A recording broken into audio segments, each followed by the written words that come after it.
मैं इस अवसर पर अभिनंदन करता हूं उन सभी सम्मानित शिक्षकों का, उन सभी गुरुजनों का जिन्होंने अपने कर्तव्यों का ईमानदारी पूर्वक निर्वहन करते हुए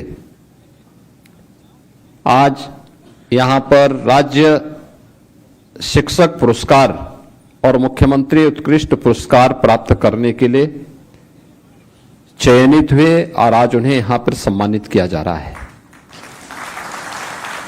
मेरी हार्दिक इच्छा थी कि मैं सभी 81 उन सभी शिक्षकों को सम्मानित करूं जिन्होंने अलग अलग जनपदों में जाकर के अलग अलग जनपदों में कुछ लीक से हट करके कार्य किया, क्योंकि आपका यह कार्य न केवल वर्तमान के लिए बल्कि देश के भावी भविष्य के लिए एक प्रेरणा है।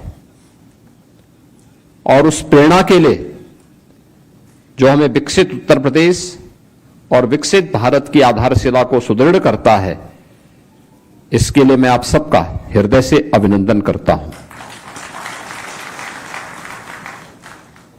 मैंने पिछले जब से शिक्षक दिवस के कार्यक्रम के बारे में चर्चा हुई, मैं पिछले एक सप्ताह 10 दिन से देख रहा था सोशल मीडिया प्लेटफॉर्म पर भी और विजुअल मीडिया के माध्यम से भी उन शिक्षकों के बारे में बहुत सकारात्मक बातें आ रही थी। और ये मेरे लिए इसलिए महत्वपूर्ण था क्योंकि इस नए सत्र में विद्यालय प्रारंभ होते ही हम लोगों को सबसे पहले नकारात्मक चीजें ज्यादा देखने को मिल रही थी। लोग एक नकारात्मक वातावरण बना रहे थे। एक तरफ हम लोग स्कूल चलो अभियान चला रहे थे और दूसरी तरफ प्रदेश के अंदर एक नकारात्मक वातावरण शिक्षा के क्षेत्र में फैलाने की कुत्सित चेष्टा हो रही थी। उन स्थितियों में जब हमारे बेसिक और माध्यमिक शिक्षा से जुड़े हुए और स्ववित्त पोषित विद्यालयों से जुड़े हुए शिक्षकों के बारे में कुछ अच्छा सकारात्मक सोचने और देखने का अवसर प्राप्त हुआ, तो एक सुकून हुआ कि चलिए कहीं से अच्छा तो हो रहा है। और ये अच्छा बताता है कि आज 81 हैं, कल यह 8 लाख की संख्या पहुंचेगी जरूर, क्योंकि यही तो हम लोगों के विश्वास का आधार बनता है। और इसी आधार पर हम लोगों ने उत्तर प्रदेश के अंदर कार्य करके उत्तर प्रदेश की कायाकल्प को करने में सफलता प्राप्त की है। याद करिए ना, यही तो प्रदेश था, यही प्रदेश था। क्या शिक्षा के क्षेत्र में, क्या स्वास्थ्य के क्षेत्र में, क्या अर्थव्यवस्था के क्षेत्र में, क्या सुरक्षा के क्षेत्र में, क्या कृषि और जल संसाधन के क्षेत्र में, क्या रोजगार और कौशल विकास के क्षेत्र में, हर एक क्षेत्र में हम लोग बॉटम 5 में थे। सबसे पीछे की गिनती में हमारे नाम आते थे, यूपी का नाम आता था। लेकिन पिछले 8-8.5 वर्ष के अंदर प्रधानमंत्री जी के मार्गदर्शन में, प्रधानमंत्री मोदी जी के नेतृत्व में देश के अंदर जो एक सकारात्मक वातावरण बना, उस सकारात्मक वातावरण को पिछले 8-8.5 वर्ष में उत्तर प्रदेश ने हाथों हाथ लिया। परिणाम क्या है कि हमने शिक्षा के क्षेत्र में, स्वास्थ्य के क्षेत्र में, सुरक्षा के क्षेत्र में, रोजगार और कौशल विकास के क्षेत्र में, कृषि विकास और जल संसाधन के क्षेत्र में, जीवन के प्रत्येक क्षेत्र में कुछ नया किया। नए करने का परिणाम रहा कि 17 के पहले जिस उत्तर प्रदेश को बीमारू राज्य कहा जाता था, आज वही उत्तर प्रदेश अब बीमारू नहीं, भारत के विकास का ग्रोथ इंजन बनकर के भारत की एक ताकत बन रहा है। यह केवल सरकार में बैठे हुए लोगों का पुरुषार्थ नहीं है, यानी ये जो परिणाम आए हैं ये सच है कि सरकार में बैठे हुए लोगों ने नेतृत्व दिया, लेकिन इसमें जब 25 करोड़ की आबादी एक साथ मिलकर के सामूहिक रूप से उस दिशा में कार्य की, तब यह परिणाम हमारे सामने आया। तब यह परिणाम आया जो उत्तर प्रदेश 8 वर्ष पहले अपनी पहचान के लिए मोहताज था, आज उसको अपनी पहचान के लिए किसी के सामने बताने की आवश्यकता नहीं पड़ती। वो कहीं जाएगा, देश के अंदर, दुनिया के अंदर कहीं जाएगा, बोलेगा उत्तर प्रदेश के हैं, तो सामने के चेहरे पर एक चमक दिखेगी कि उत्तर प्रदेश, वह भी आज उत्तर प्रदेश पर गौरव की अनुभूति करता है। 8 वर्ष पहले कौन लोग थे जिन लोगों ने पहचान का संकट खड़ा किया था?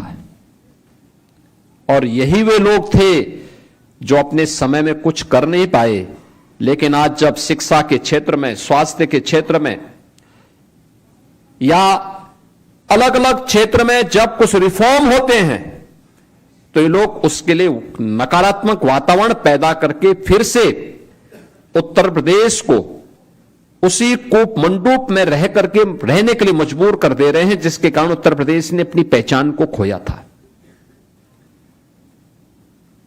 उत्तर प्रदेश के सामने पहचान का संकट जिन कारणों से पैदा हुआ था, उन पहचानों में जो कार्य हुए थे, मुझे अच्छा लगा था। जब मैं देखता हूं नीति आयोग की बैठकों में हम लोग जाते हैं, तो शिक्षा के क्षेत्र में हमारे कुछ उदाहरण सामने आए। नीति आयोग ने देश के अंदर शिक्षा के क्षेत्र के नवाचार में, जब मैं नीति आयोग की पुस्तकों को देख रहा था, तो उन्होंने देश के अंदर शिक्षा के क्षेत्र में कहां क्या नवाचार हुआ। जब बेसिक शिक्षा के ऑपरेशन कायाकल्प को मैंने देखा, मुझे लगा देखो ये कार्य हमने 17 में प्रारंभ किया था, ऑपरेशन कायाकल्प। आज वो देश के अंदर एक प्रेरणा बनी हुई है। प्रोजेक्ट अलंकार गत 2 वर्ष पहले हम लोगों ने प्रारंभ किया था, जब योजना बना रहे थे क्या होगा। और मैं वहां भी जब लखनऊ में गया था, मैंने एक विद्यालय को देखा, बड़ा जर्जर हालत में था। बाराबंकी में मैं गया था, वहां के जीजीआईसी को मैं देख रहा था, भवन को, बहुत जर्जर हालत में था। किसी समय बना था विद्यालय, समय के अनुरूप उसकी अपनी एक सीमा है। हमें नया भवन देना पड़ेगा, नए संसाधन देने पड़ेंगे। स्ववित्त पोस्ट जो निजी प्रबंधन के अधीन शासकीय सहायता प्राप्त विद्यालय थे, उनकी स्थिति और भी खराब थी। संस्कृत विद्यालयों की उससे भी बदहाल थी। लगातार कार्य किया गया, और कार्य करने का परिणाम क्या है? आज 2100 से अधिक ऐसे विद्यालयों को प्रोजेक्ट अलंकार के अंतर्गत एक नया भवन देकर के एक सुरक्षित माहौल दिया गया। कोई सोच सकता था 1,36,000 विद्यालय ऑपरेशन कायाकल्प के माध्यम से उत्तर प्रदेश के अंदर उन 19 पैरामीटर में आगे बढ़ते हुए दिखाई दे, जो एक स्कूल के लिए आवश्यक था, जो वहां के ड्रॉप आउट रेट को कम कर सके, न्यूनतम ला सके। बेटी स्कूल क्यों छोड़ती थी? क्योंकि इसके लिए सेपरेट टॉयलेट नहीं थे। बच्चे बीमार क्यों होते थे? क्योंकि सुबह जाता था और 4, 5, 6 घंटे स्कूल में रहता था, पीने के लिए पेयजल नहीं था, अभिभावक के पास साधन नहीं थे कि उसको एक थर्मस दे सके, वो ले जा सके अपने साथ, उसके पास इस प्रकार के साधन नहीं थे। क्या होगा? स्कूल छोड़ता था, बीमार होता था, स्कूल एक बार छूटा तो फिर छूट जाता था। आज इन 1,36,000 विद्यालयों में बालक और बालिकाओं के लिए टॉयलेट भी हैं, तो पेयजल की व्यवस्था भी है। फ्लोर अच्छे बने हैं तो फर्नीचर की व्यवस्था भी हो रही है। डिजिटल क्लास भी बन रही है तो स्मार्ट क्लास भी है, डिजिटल लाइब्रेरी भी है। ये परिवर्तन हुए हैं। और मैं देख रहा था, एक तरफ स्कूल मर्जर के बारे में दुष्प्रचार हो रहा था, बाल वाटिका के बारे में दुष्प्रचार हो रहा था, उसी समय मैं देख रहा था कि कुछ विद्यालयों ने, कुछ हमारे प्रधानाचार्यों ने अच्छा कार्य करके उस समय उन्होंने कुछ उदाहरण प्रस्तुत किए। अरे क्या नकारात्मकता पैदा कर रहे हो, आओ ना हमारे विद्यालय को देखो, ये किसी कॉन्वेंट को, किसी पब्लिक स्कूल को फेल करने की सामर्थ्य रखते हैं। सुल्तानपुर का हो, वाराणसी का हो, या प्रदेश के अंदर अलग अलग क्षेत्रों में हम लोगों ने देखा है।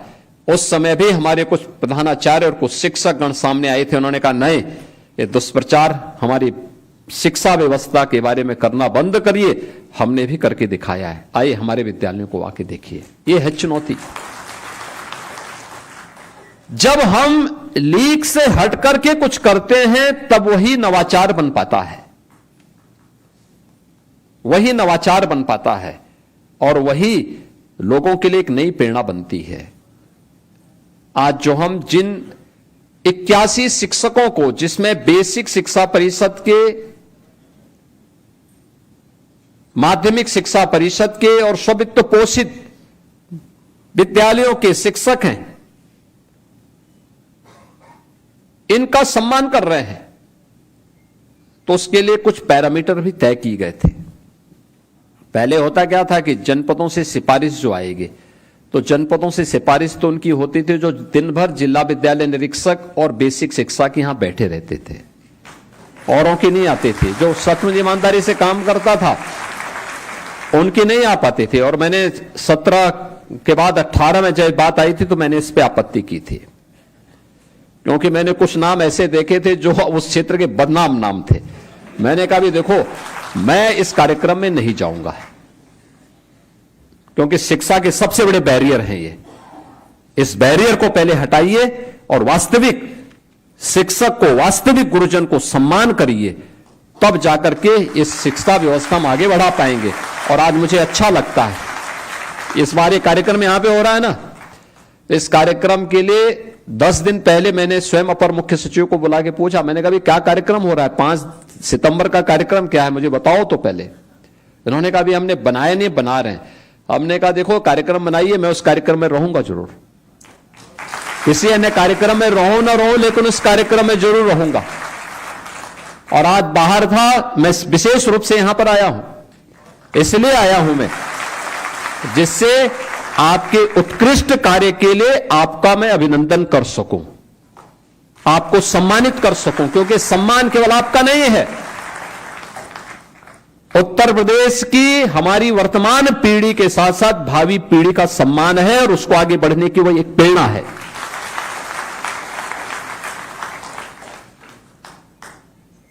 माध्यमिक शिक्षा 17 के पहले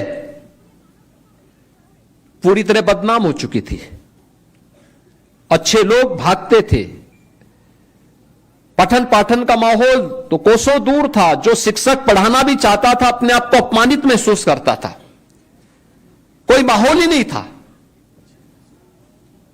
नकल यहां की पहचान बन गई थी। आप मुझे बताइए, जम्मू कश्मीर और हिमाचल और पंजाब और हरियाणा से जुड़े हुए वहां के बच्चे प्रवेश लेने के लिए बलिया में, आजमगढ़ में, जौनपुर में, मैंने कहा क्या सब आजमगढ़ और बलिया में क्या इतने अच्छे विद्यालय हो गए हैं क्या? कि वे एडमिशन लेने के लिए यहां आ रहे हैं। लखनऊ में नहीं, नोएडा में नहीं, गाजियाबाद में नहीं, सहारनपुर में नहीं, यानी उस कोने से 1,500 किलोमीटर दूर जाकर के, और वो भी सुदूर गांव के किसी विद्यालय में। तो हम लोगों ने कहा कि भाई यहां पे थोड़ा इनके सेंटर बदल दो और अपने आप ही ये सब ठीक होगा। और अब तो सीसीटीवी कैमरे भी लग गए और कितना रिफॉर्म हुआ। देखिए 56 लाख बच्चे माध्यमिक शिक्षा परिषद के बोर्ड की परीक्षाओं में बैठते हैं। 56 लाख बच्चे। पहले सत्र के पहले इन परीक्षाओं में लगता था 3 महीने का समय, और अब 14 दिन के अंदर परीक्षा और अगले 12-14 दिन के अंदर परिणाम, 1 महीने के अंदर। यह है रिफॉर्म।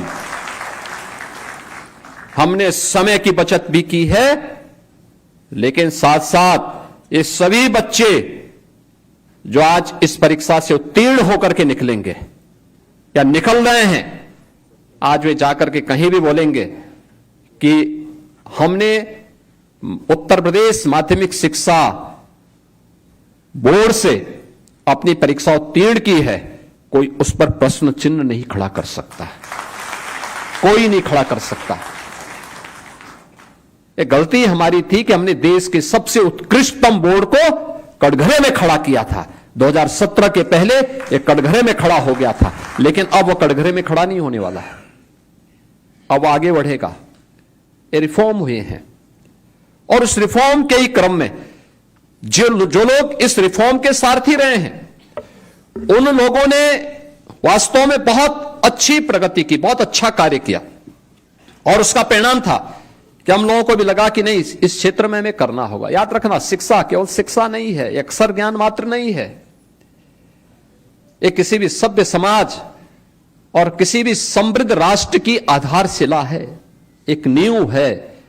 यहां से जो कुछ भी हम गढ़ेंगे, जो कुछ भी हम आगे बढ़ाएंगे, वही आगे चल करके देश को नेतृत्व देगा, समाज को एक नई राह दिखाएगा।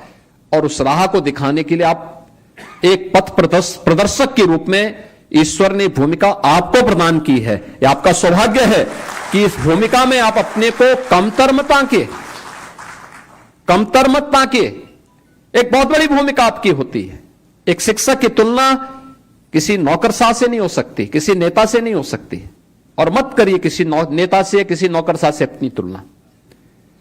आप अपने आप में एक अलग आपकी श्रेणी है, आपका सम्मान है।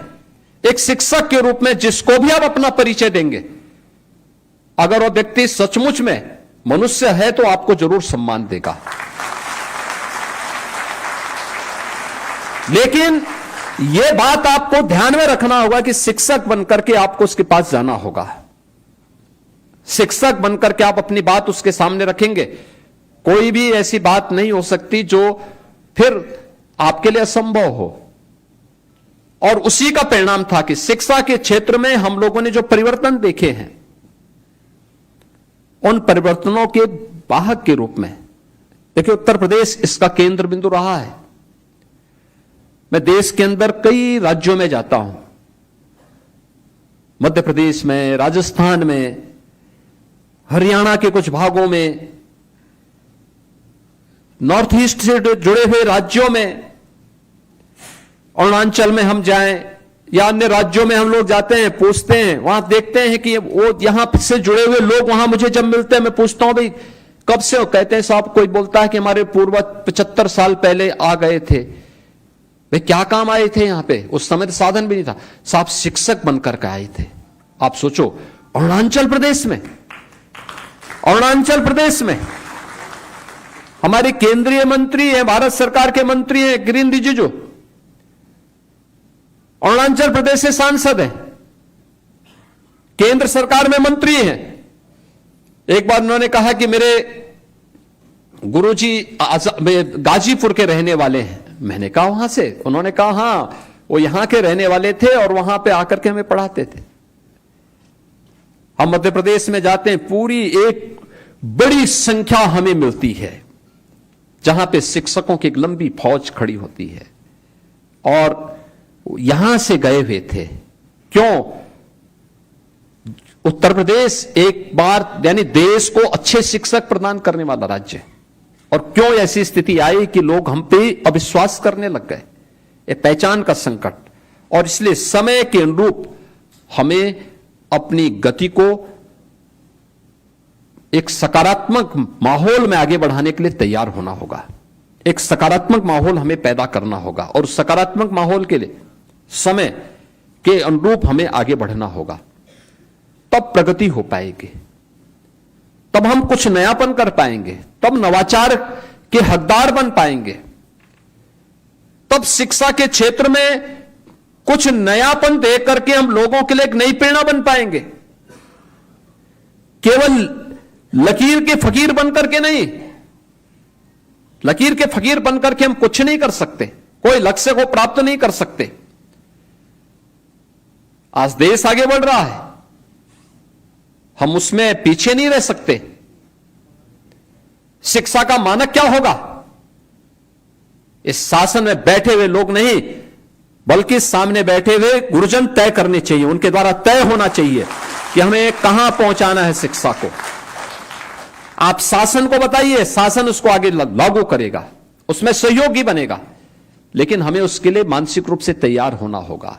याद रखना, एक शिक्षक जीवन भर शिक्षक होता है, उसके मन में एक सीखने का एक भाव भी होना चाहिए और सिखाने की एक जज्बा भी होना चाहिए। ये दोनों बात एक साथ चलेगी, क्योंकि जब आपने जब आपने अपनी स्कूली शिक्षा पढ़ी होगी, तब इतना बड़ा पाठ्यक्रम भी नहीं था, इतने भारी भरकम सिलेबस भी नहीं था, और भी कुछ नया देश और दुनिया में हो रहा है, ये सब कुछ नहीं था। टेक्नोलॉजी इतनी इंप्रूव नहीं थी। आज हम बहुत आगे बढ़ चुके, आज टेक्नोलॉजी बहुत आगे बढ़ चुकी है। हम उसमें अपने आप को उससे अलग नहीं कर सकते, उससे अपने आप को अलग नहीं कर सकते, लेकिन आपके लिए वो उतना ही सरल भी है। थोड़ा सा प्रयास, थोड़ा सा अभ्यास, एक बार आपका अभ्यास, कोई कारण नहीं कि आप उसे प्राप्त न कर सकते हैं, अवश्य प्राप्त कर सकते हैं। उसी दिशा में एक नया प्रयास प्रारंभ हुआ है। जैसे बेसिक शिक्षा ने बाल वाटिका के एक नए कार्यक्रम को बनाया है। नेशनल एजुकेशन पॉलिसी में 6 वर्ष से ऊपर के बच्चों को बेसिक शिक्षा परिषद के स्कूलों में भर्ती करना है, तो 3 से 6 वर्ष का बच्चा कहां जाएगा? तो इसके लिए बाल वाटिका एक नया रूप आया है। बाल वाटिका के रूप में हम उसको बनाएंगे, और मुझे प्रसन्नता है कि 5000 से अधिक बाल वाटिकाएं इस सत्र में प्रारंभ हो चुकी हैं, जिसके माध्यम से 25,000 से अधिक बच्चों को वहां पर पढ़ाने लिखाने की कार्रवाई प्रारंभ हो चुकी है। हमारे जनप्रतिनिधि वहां जा रहे हैं, और हम लोगों ने इस बात को तय किया है कि सभी आंगनवाड़ी केंद्रों में और बाल वाटिका में जो भी बच्चे पढ़ेंगे 3 वर्ष से 6 वर्ष तक के हर बच्चे को, उसको हम मुख्यमंत्री पोषण मिशन के साथ जोड़ने जा रहे हैं। पोषण मिशन का मतलब वह स्वस्थ रहेगा तो उत्तर प्रदेश की नींव सशक्त होगी, वह सशक्त होगी। वहां से हमें उसकी शुरुआत करनी है। दूसरा, तमाम ऑपरेशन कायाकल्प के बाद ही हम लोगों ने तमाम अन्य कार्यक्रम बेसिक शिक्षा परिषद में, निपुण भारत के कार्यक्रम प्रारंभ हुए थे, अन्य तमाम प्रकार के कार्यक्रम प्रारंभ हुए थे। उसमें उत्तर प्रदेश ने बहुत अच्छी गति पकड़ी है। और याद रखना, आज जब नीति आयोग के माध्यम से और देश के अंदर शिक्षा के क्षेत्र में कार्य करने वाली तमाम संस्थाओं के द्वारा जब सर्वे आते हैं, तो देश के अंदर सबसे ज्यादा प्रगति किसी राज्य ने की है तो उत्तर प्रदेश की स्कूली शिक्षा में बेसिक शिक्षा परिषद ने किया है। बेसिक शिक्षा परिषद ने किया है। लोग कह रहे थे, एक दिन मैं विपक्ष के एक मित्र की बात को सुन रहा था कि उत्तर प्रदेश की बेसिक शिक्षा परिषद में बच्चों की संख्या कम हो गई। मैंने कहा भी आपके समय में जितने बच्चे थे टोटल बेसिक शिक्षा परिषद के विद्यालयों में,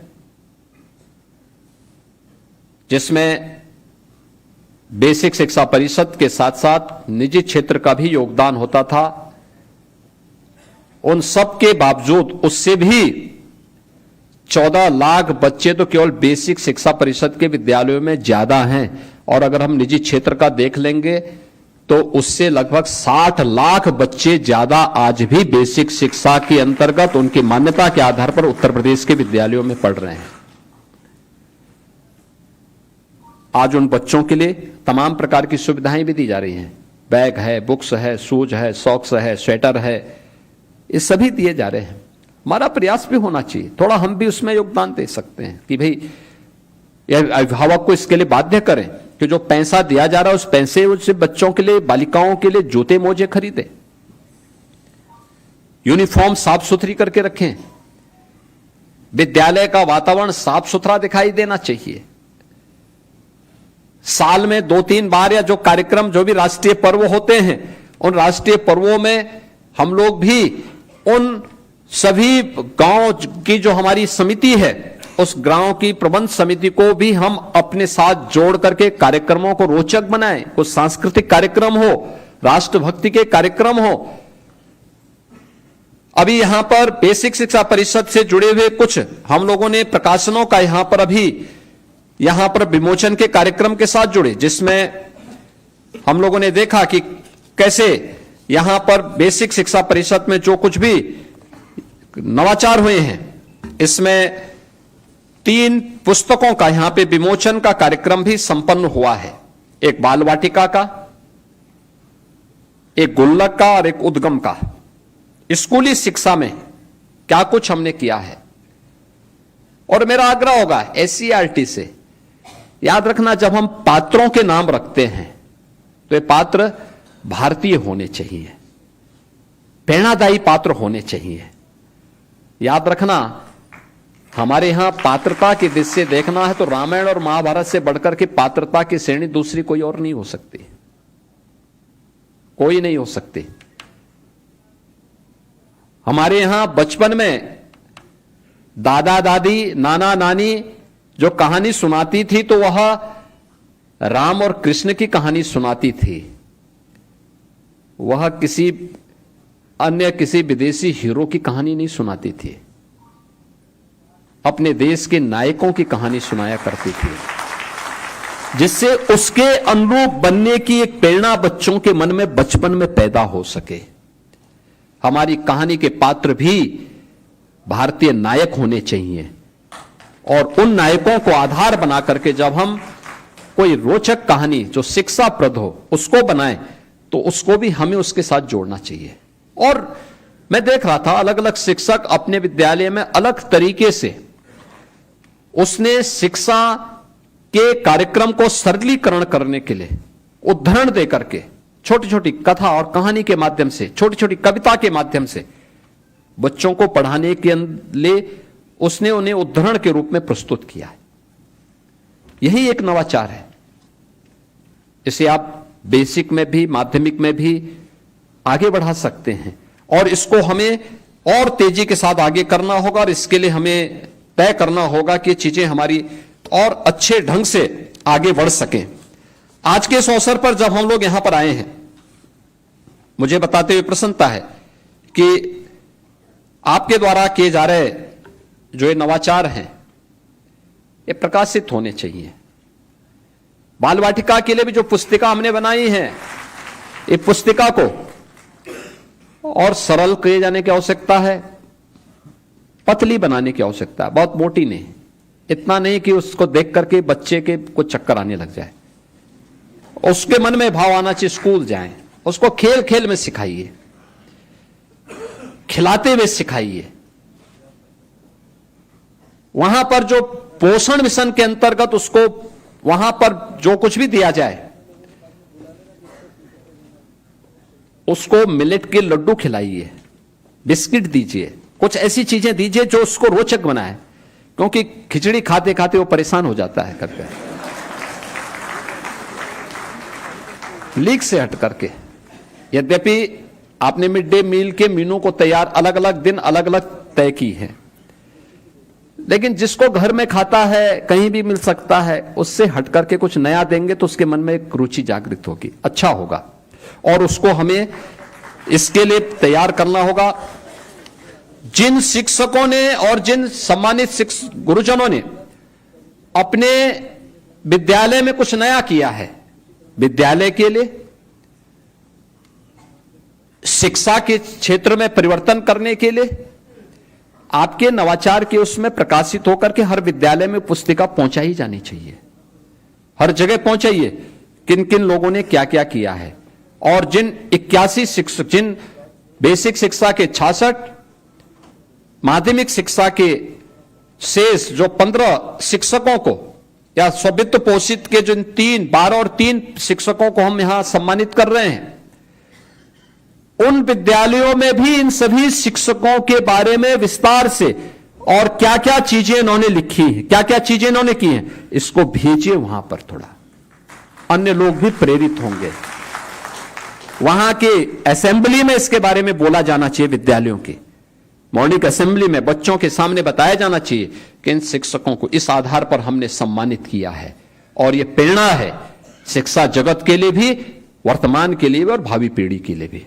और इसीलिए आप सबके प्रति मैं हृदय से अभिनंदन करते हुए आज के इस अवसर पर कुछ चीजें थी जो आप लोगों ने वो किया है, और मैं आप सबसे इस बारे में कहूंगा, अच्छा करिए। हम लोग आपके साथ में हैं, राज्य सरकार और ये डबल इंजन की सरकार आपके साथ में है। इस अवसर पर आज जब शिक्षक दिवस है तो स्वाभाविक रूप से आप सबके मन में भी होगा कि और क्या हो सकता है। हम लोग एक चीज की आज घोषणा करना चाहते हैं, और वह है कि सभी शिक्षकों को, ये शिक्षक हमारे चाहे वह प्राथमिक के हों, उच्च प्राथमिक के हों, चाहे वह शासकीय सहायता प्राप्त माध्यमिक विद्यालयों के हों, अशासकीय सहायता प्राप्त महाविद्यालयों के हों, या वित्त पोषित विद्यालयों के हों, महाविद्यालयों के हों, इन सबको हम कैशलेस उपचार की व्यवस्था का लाभ देंगे।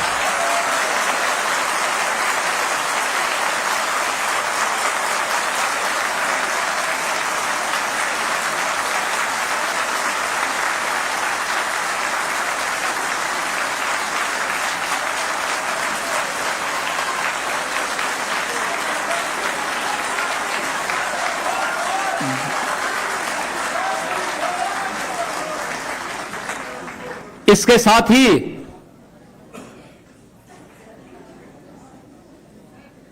शिक्षा मित्र, अनुदेशक और रसोइया को भी हम इसके साथ जोड़ेंगे।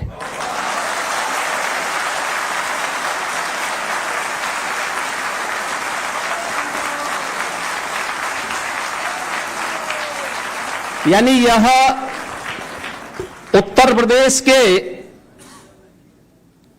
लगभग 9 लाख शिक्षक यानी 9 लाख परिवार इससे लाभान्वित होंगे।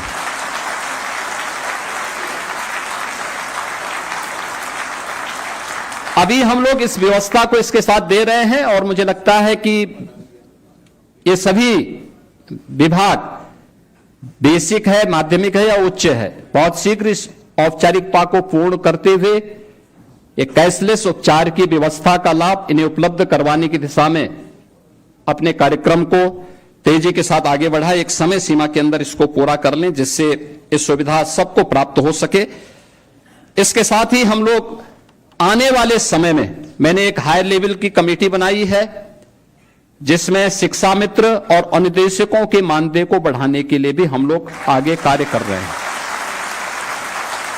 क्योंकि वे लोग भी कार्य कर रहे हैं और कदम से कदम मिला करके इस अभियान के साथ जुड़ते हैं। इसके लिए बहुत शीघ्र मेरे पास और रिपोर्ट आने वाली है, और हम उस दिशा में कुछ बेहतर करने का प्रयास करेंगे। मेरा पूरा विश्वास है कि अभी जो ये कार्यक्रम चल रहे हैं हमारे, हम लोग इन सभी कार्यक्रमों को आगे बढ़ाने में इसके माध्यम से हमें मदद मिलेगी। मैं एक बार फिर से आज शिक्षक दिवस के अवसर पर आप सभी को हृदय से जिन्हें आज जिन सभी आदरणीय जो है गुरुजनों को यहां पे सम्मानित किया गया है, या जो सम्मानित जिनको यहां पर सम्मानित करने के लिए आज आमंत्रित किया गया है, या जो किन्हीं कारणों से नहीं आ पाए हैं, उन सबको मैं बधाई देता हूं, प्रदेश सरकार की तरफ से और प्रदेशवासियों की तरफ से अभिनंदन करता हूं और विश्वास करता हूं कि शिक्षा जगत के लिए आप एक नई मिसाल प्रस्तुत करेंगे। आप सबके प्रति मेरी मंगल में शुभकामनाएं हैं। धन्यवाद। जय हिंद।